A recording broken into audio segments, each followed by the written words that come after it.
In the light of recent controversy regarding the use of electronic voting machines, what are the challenges before the Election Commission of India to ensure the trustworthiness of elections in India?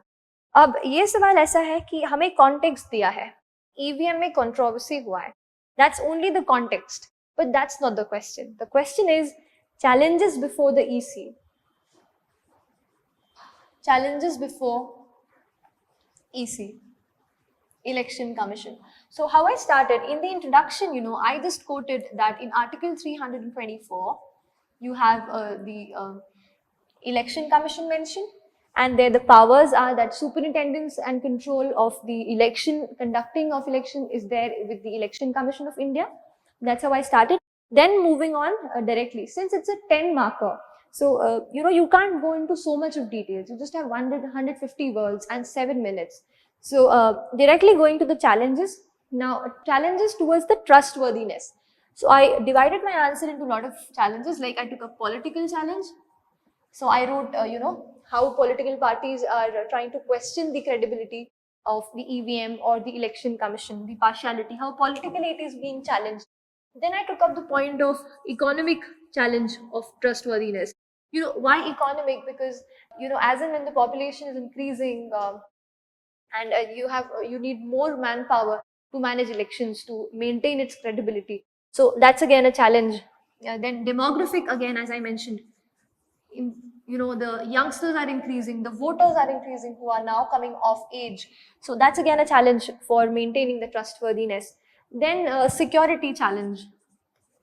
There are some incidences of booth rigging, or like earlier we had this ballot papers. There were instances of ballot papers being destroyed or taken away.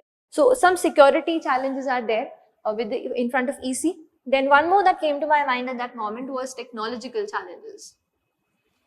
Technological in two contexts. One was social media. Because of social media, spreading of fake news is very easy, right? So, anybody can defame the EC and it can, somehow malign the trustworthiness of it. So this is again a challenge for the Election Commission, that it should not be swayed by the fake news that is being spread on social media. And other technological thing we can talk about is how that different hacking is also going on. New cyber security hackers are coming up, and they might end up somehow, despite the fact that our EVMs are, they are independent standalone machines, but still the entire setup, the entire thing needs to be also updated along with the technology. So those are the challenges. But I'd also say one thing here, even if the fact that question does not ask you specifically about the solutions, you should be mentioning some or the other positive line at the end of your answer. Don't leave it like very dark thing that, all problems and you don't know what to do. Try and include some or the other positive points, either that have already happened or which can happen, or you can use that measure. So I here mentioned at the end of the answer, I mentioned how VVPAT, the voter verified paper audit trail, is now being there. How the Supreme Court says that a certain percentage of the papers are to be counted.